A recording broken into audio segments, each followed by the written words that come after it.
Hey, what is up ladies and gentlemen, I am Jewel here. And I'm Duffy Duck here. We are back for some more yet again for the likes of the Mercy Toys videos. Ladies and gentlemen, welcome back for some more of Let's Play of Mario and Sonic at the London 2012 Olympic Games for the Nintendo Wii. So last time we've only shown you guys the first time around seeing London Party in action. And today, we're about to begin the every single event's routine in the forms of the entire Game Master actually has to offer. I do apologize if my commentary skills wasn't exactly the most elegant thing in the world, but either way though, let's dive right into single match mode, which much like the forms of the previous games, it allows you to able to play through some of those events for your spare time, including playing multiplayer and stuff like that. So yeah, relatively speaking, Joel, is the fact that much like in Beijing 2008, specifically the original Mario and Sonic at the Olympic Games, you still got events like athletics, like track and field, gymnastics, aquatics, especially noticeable with table tennis, and fencing, and I think that's pretty much about it, including shooting as well. So in addition to those events does make a return from the previous installment of the Summer Olympic Games, we have some new ones introduced in this game in particular, which will follow the journey forms of the future games as well. Like for instance, we got ourselves canoeing, and especially noticeable with equestrian, badminton, and football, and cycling. While technically cycling does make a return on the DS counterparts, but either way though, that's as far as we can say about it. But, in addition to that, the key factor about this game in particular, much like in the previous games for sure, is of course the returning dream events. And unlike any forms of how it does in the original game, as well as Olympic Winter Games for sure, that these dream events are now unlocked from the start this time around, which will continue that tradition in the future installments as well, like Sochi 2014 does that, Rio 2016, despite there aren't any dream events, but rather it just takes place in dual events and stuff like that, sadly. And especially noticeable with Tokyo 2020 as well. So yeah, let's begin with athletics, track fields, or in this case, track events. So we've only got about 3 of those events based off from track. And for this first event, we'll go for Sonic the Hedgehog. So in this event, players compete on a 100-meter track to reach the finish line in the fastest time. And what's cool about this is the fact that you can able to actually change the actual camera view in between from behind or from side. So if we want nostalgia feelings from the original game, we'll go from side. So even then though, because otherwise we're able to actually reflect it back on the forms of the original game from Beijing 2008. So let's begin with the first ever event in 100 meter, well, in the forms of the first ever event in athletics track, and that's what appears to be 100 meter sprint. Or in this case, for the sake of the forms of the entire game, it will be pretty obvious. And yes, this is actually the first ever Mario game to able to feature, well, the first ever Mario and Sonic at the Olympic Games series to able to feature the Sonic's new voice cast, since back in 2010. Well, they actually started to introduce his Sonic's new voice actors during the forms of in the, well, Sonic Free Riders, which by the way was actually a bit of a crappy game for Sonic Free Riders. Like, you have to utilize the gimmicky motion controls for your entire body to do everything. But apart from those side of things, Joel, let's not get ahead of ourselves at this point. So yeah, for 100 meter sprint, if you ever played the original game before, you know exactly how it sounds. You have to simply just keep on waggling the Wii modes and all that stuff. And that way you should able to actually get yourselves a lot of speed going. Now, what you've done so already is the fact that the returning feature from the likes of the previous game, Mario and Sonic at the Olympic Winter Games, we now have ourselves our special abilities by simply doing simply press the A button. So, however, unlike any forms of the Olympic Winter Games though, well, to be more specifically, during the Olympic events and stuff like that, even though they might actually play out exactly the same. Like, for instance, you only have to use it just once during the actual event itself. So yeah, something's worth to clarify. Now when you're done in the actual event, then otherwise you get yourselves a medal based off from what position you're in. Like for instance, if you're in 3rd place you get bronze, if you came 2nd you get silver medal, and of course if you're in 1st place you get a glorious gold. So anyways, let's play through the next event right here, the 110-meter hurdles. In this event, players compete on a track with hurdles within the fastest time. Even though technically we've already just managed to play through this event already, during the Forms Within London party, but we might as well able to actually show this off again, just because we can figure this out, that we might able to actually play this for the sake of for you guys. Even though originally, back in June in 2012, potentially speaking, we were going to do this as in the forms the exact same time as when the London 2012 Olympic Games starts. However though, we sadly didn't get the Wii version because Stuart is the only one managed to got the game first, compared to us though anyway. So either way, we got the 3DS version, but we weren't going to do the 3DS version along the same lines as when, you know, the London Olympics 2012 starts, but it might be becoming a little bit of a problematic process-wise. Yeah, because of this though, the 3DS version does have a lot of advantages on touchscreen controls as well as gyroscope controls even though as well, so we probably will pass on it, so, but either way though, I just want to classify that. In fact, the entirety of the forms of the athletic events is obviously takes place in the Olympic Stadium itself.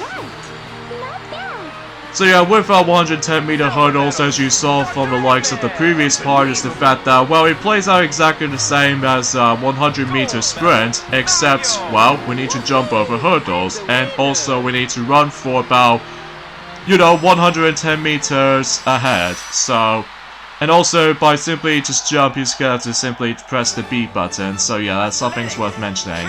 And let's move on to the final event in the track layout, or the track selections of those events, and that's what appears to be 4x 100 meter relay, which is basically 4 players are about to be teamed up together to compete in one race. And for the sake of time, let's go for the characters based off from... No matter what though, let's go for the Sonic Rivals playable characters department, like, you know, for instance, Sonic the Hedgehog, Shadow, Knuckles, and of course, Silver the Hedgehog. Yeah, because we might as well able to figure we might as well able to do that. Well, apart from Metal Sonic, even though technically speaking that Metal Sonic was the unlockable character. So anyways, in this event, teams of 4 compete to reach to the finish line in the fastest time. So yeah, it's like the same thing as the previous 2 events, except rather than dealing with the forms of the hurdles to jump over, and as well as from that, well, that's what I can say about it. But usually, relatively speaking, if you ever played the original Mario and Sonic at the Olympic Games before, you know exactly how this goes. So yeah, if you're following through our Let's Play of Mario and Sonic at the Olympic Games back in 2016, just right after the release of Rio 2016 Olympic Games on the Wii U has been released. So you know, you get the idea for that point. Alright, so let's get ourselves a nice boost start here. And by the way, as you see on screen, if you're wondering how the fact that why we actually did a perfect timing right here, to do that is the fact that when it says ready, then you have to press the B button, and then when it says go, then you were able to get yourselves a nice boost start. So yeah, that's how essentially how this goes, if you really want to compete in the hardest difficulty setting. So for the majority of those events in particular, we might as well able to stuck with the forms of normal mode. Just because I don't know if we can able to guarantee we can able to cope with the forms of, you know, harder difficulty or anything like that. Although we understand with the forms of the original game because of the actual circuit progression in terms of likely different cups and everything. So, but even that, that's all I can really think about it. And yeah, much like the forms of 100-meter sprint as well as 110-meter hurdles, that's how you get yourselves a special move otherwise. So even that, that's all I can really say about it here. And also that much like in the forms of the previous games for sure, if you really want to go for highest record as possible, well, you can simply just compete in for the new records department. So even then, no, that's all I can really say about this, basically. It's all about speed. Nice going, Team Sonic. In this case, Team Sonic Rivals, as far as you might as well know for the actual recognizable playable characters if you ever played the PSP game before, which is of course the same name. So now we're going to be moving on to the field selections of events. We got long jump, hammer throw, Discus Throw, and Javelin Throw. So only 4 events from here. So even then though, it's kind of a shame that Triple Jump never makes a return, unlike on the 3DS counterparts, they did manage to include both the long jump and triple jump all at once. So let's go for Luigi on this event. In this event, players run, then jump to see who can jump the furthest. So you can actually change the settings between either 1 attempt, or 2 attempts, or 3 attempts. But we'll go as normal as we possibly could by showing you guys 3 attempts on that specific jumps and stuff. And the actual highest score we need to get up to is to beat Bowser by simply going through likely 8.500 meters or more. I think this is one of those first events. I consider this to be one of the hardest events to win. Just because this game does have a lot of requirements of timing requirements. Just like the ones and how it does it in, well, to be more specifically in Vancouver 2010. So even then, we will try our best if we're able to actually win the most insane amount of medals as we could. So even then, just like in, well, the original Mario and Sonic, well, usually relatively speaking, I remember that you, Daffy, along with Chip, that you did manage to win all of the cups. While usually that sometimes you've lost some of those events. Oh yeah, I remember that. And then I believe in Mario and Sonic at the Olympic Winter Games that you and Piglet are almost doing so well, but sometimes you ended up getting like second or so. Yeah, just because of one of those events I wasn't very good at, and also another thing is the fact that curling can really just get on my nerves, even for computers AI aside. Yeah, I could at least expect that. Oh, looks like it's actually a really good jump right there, even though we could have gone better if we were able to actually clap perfectly timed by the beginning. But still, regardless of such, we're in first place still. And by the way, differently from the likes of well, to be more specifically, just like in the original game for sure, that you always have to do the clapping sequence before you're able to just run up and jump. So, but again, the biggest difference is this time it's all about timing based rather than just, well, just keep on like waving the Wii Remote and Nunchuck up and down or side to side. And if I recall correctly, we got the foul. Yeah, it's pretty obvious that we essentially crossed the line. Oh well, no big deal, Daffy. Besides, that we're still in first place though. Yeah, but unfortunately we didn't get a new record though. But oh well, bigger cells can be choosers, I think. So, jeez, it's like father like son between Bowser and Bowser Jr. really wants to get in first place after all. Yeah, to able to activate the special move right here, you have to simply just time at the right jump until you're able to get closest to the white line. Don't go over to the green line because otherwise you get fouled. So, yeah, compared to the forms of the 3DS version of this specifically for this event right here, that basically is gonna have to deal with like a little bit of a gyroscope tilting motion controls kind of thing right there. Actually, we'll point things out whenever we compared to some of those events between the 3DS version and this, because for the most part though, it's the fact that this game, or this specifically the Wii version of Mario and Sonic at the London 2012 Olympic Games, is all about motion controls heavy.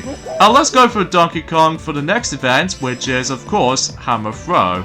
In this event, players compete to see who can throw their hammer the furthest. And just like long jump, and I think that also the same applies to any other field-based events as well, you can able to change between either the first attempt, the second attempt, or the third attempt, so, or 3 attempts for surely.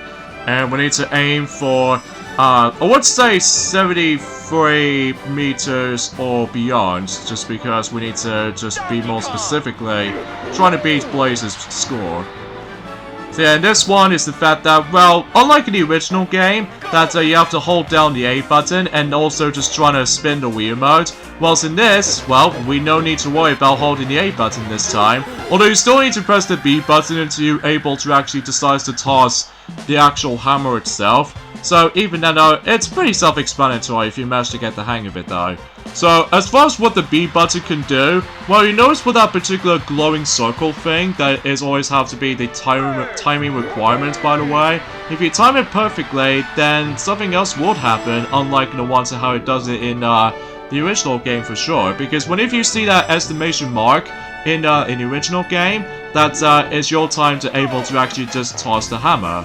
Whilst in this, well, as you see in just any second's notice, yeah, that's what Deathby is just doing right here. If it goes like very close, then you would able to actually just get yourselves a nice throw. And to make things interesting is the fact that you can shake the Wii remote up and down until you're able to actually start to roll. That was before when Mario and Sonic at the Rio 2016 Olympic Games Arcade Edition decides to able to go for that tradition. Whenever you decide to able to go a lot further, because I remember playing that several times in that particular event in the arcade version of the game, and oh man, I did have a really great time with that. Even though every now and then though, it's the fact that I'm pretty sure that most people seem to really want to move on to Tokyo 2020 edition. This is pretty obviously because of how the fact that most people complain about the fact that most kids these days seem to able to break those joysticks every once in a while. Like one of them seemed to don't work half the time, which we've already come across into one during the new forms within the UK country so far. But aside from everything else though, that's what I can say. But I digress. It's kind of a shame about the fact that Hammer Throw will never make a return in the future games as well, mainly with the console version of Mario and Sonic at the Rio 2016, and even they don't even make this event return in Tokyo 2020 sadly. Just made it.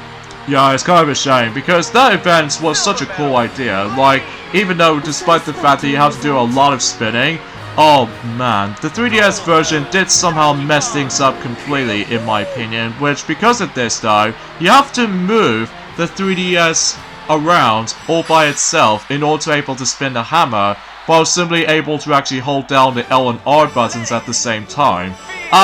Don't get me wrong, I do like the idea about the control schemes like that, but trying to do that whenever you're trying to compete with harder computer players, it's not recommendable in my opinion, so as a result, yeah, just don't try it.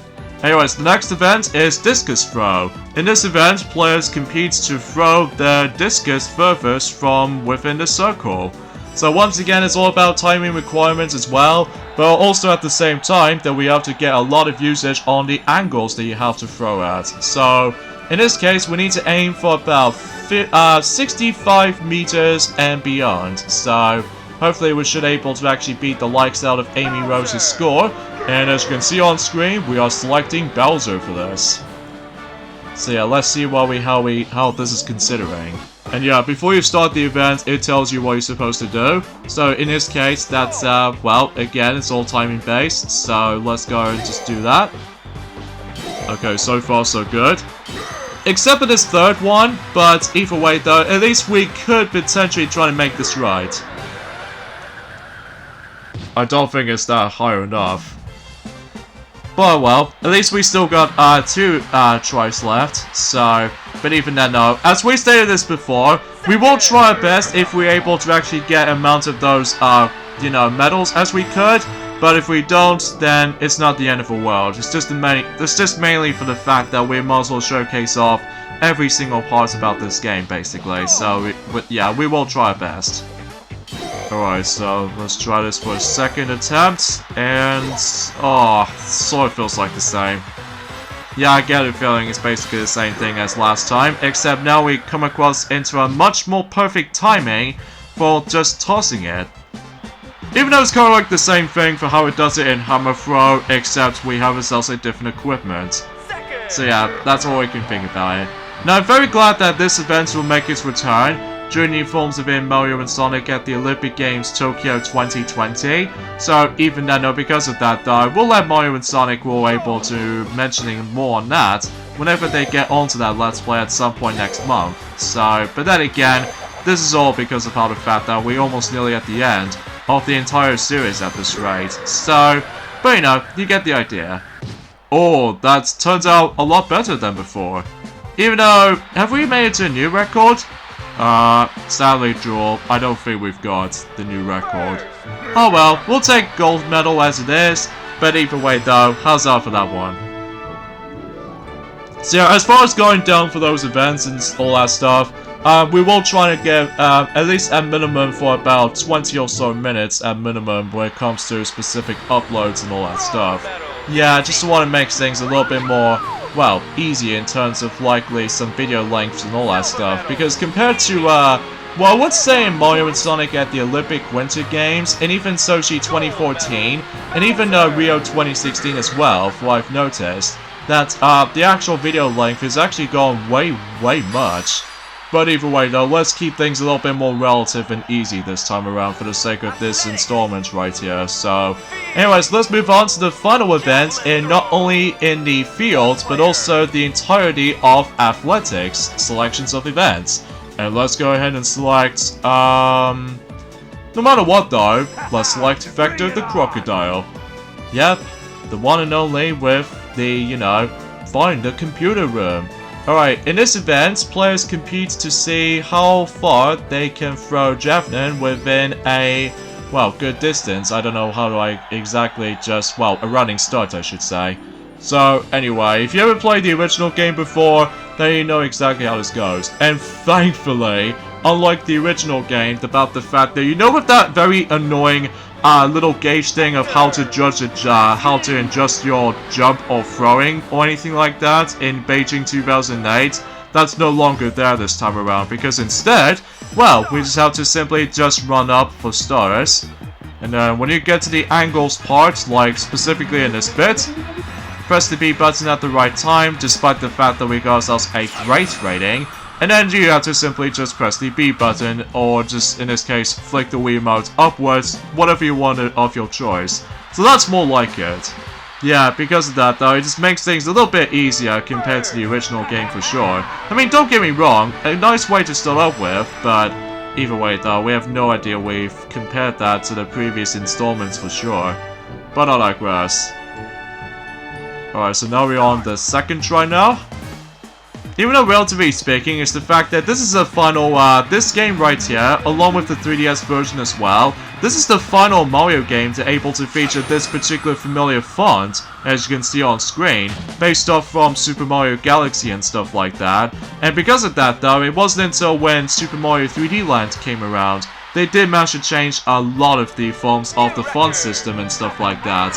Which, you know, also same applies to the forms of, the future games here and there as well, like Mario Party 9, and also Mario Tennis Open, and etc, including the most recent, well, despite the fact that in Paper Mario Sticker Star, it does manage to still have the a traditional Paper Mario number fonts or anything like that, but it wasn't until in Color Splash they did manage to able to have, you know, the most recent Mario fonts and stuff like that. And most recently, Okami King for the Nintendo Switch, as far as what some toy sales, they already pointed that out during the forms of SpongeBob SquarePants Battle for Bikini Bottom Let's Play. Oh yeah, something's worth mentioning also, we were originally trying to go for Pac-Man World 2 as well, but unfortunately speaking of such, is the fact that, as well as some toy sales already mentioned this earlier, that particular redo Let's Play will be delayed until next month. This is pretty obvious because we just want to get some of those Let's Plays finished before we move on to the next set of Let's Plays. So, you know. And look, Silver got himself his silver medal.